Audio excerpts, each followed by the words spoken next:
ఎట్లా ఉండబోతుంది మా ప్రభుత్వం భవిష్యత్తులో ఎటువంటి కార్యక్రమాలు చేస్తది ప్రజాపాలన ప్రజా సంక్షేమమే దృష్టిగా మా పాలన కొనసాగుతది దాపరికం ఉండదు మాకు ఏ విషయం కూడా ప్రజలతో చర్చిస్తాం ఈ అసెంబ్లీ సాక్షిగా నిర్ణయాలు ఉంటాయి ఈ అసెంబ్లీ సాక్షిగా డిబేట్ జరుగుతది ప్రతిపక్ష సభ్యులకు కూడా సముచిత సమయం ఇస్తాం వాళ్ళకి కావాల్సినంత సమయం ఇస్తామని చెప్పి ఆ రోజు ముఖ్యమంత్రి గారు చెప్పడం జరిగింది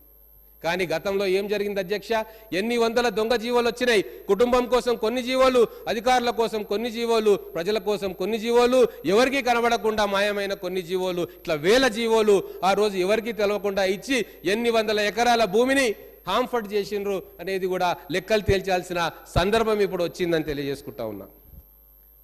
సీఎం కుర్చీ అంటే సింహాసనం కాదు అధికారం అంటే రాజరికం కాదు ఇదే కాంగ్రెస్ పార్టీ ఫిలాసఫీ అధికారం ఉన్నది ప్రజలకు సేవ చేయడానికి కానీ గత 10 సంవత్సరాల్లో ఏం జరిగింది అధ్యక్ష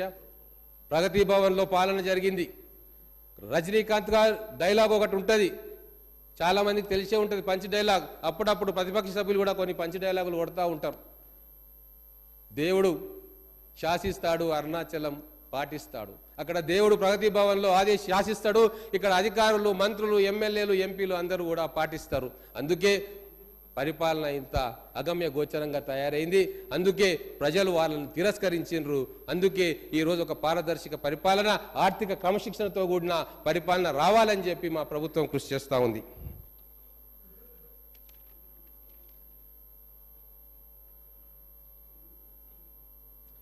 మనకు తెలంగాణ వచ్చిన తర్వాత 16,000 కోట్ల మిగులు బడ్జెట్ తోటి మనం రాష్ట్రాన్ని చూసుకున్నాం అధ్యక్ష ధనిక రాష్ట్రంగా మనం భావించుకున్నాం కానీ 10 ఏళ్ల పరిపాలన తర్వాత ఈరోజు దాదాపుగా 7 లక్షల కోట్ల రూపాయలు ఈరోజు అప్పుగా మిగిల్చిపోయింది గత ప్రభుత్వం మరి దీన్ని సమర్థించుకుంటూ కొంతమంది నాయకులు ఏమంటున్నారంటే మేము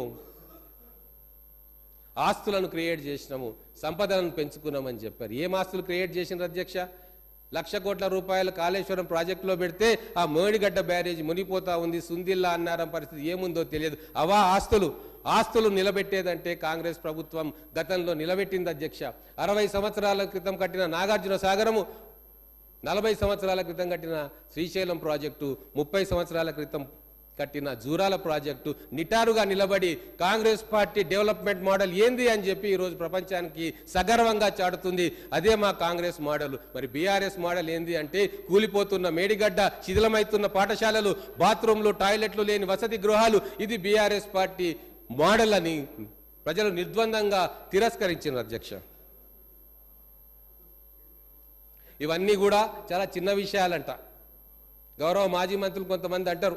కాళేశ్వరం ప్రాజెక్టు కుంగిపోవడము కాళేశ్వరం ప్రాజెక్టులో నీళ్లు రాకపోవడము ఇవి చాలా చిన్న విషయాలంట మరి పెద్ద విషయాలు ఏందో మాకైతే అర్థం కావు తెలంగాణ సమాజానికి చాలా పెద్ద విషయం లక్షల కోట్ల ప్రజాధనం గోదావరి నీళ్లలో ముంచేసినా అంతకంటే పెద్ద విషయం ఇంకోటి ఉండదు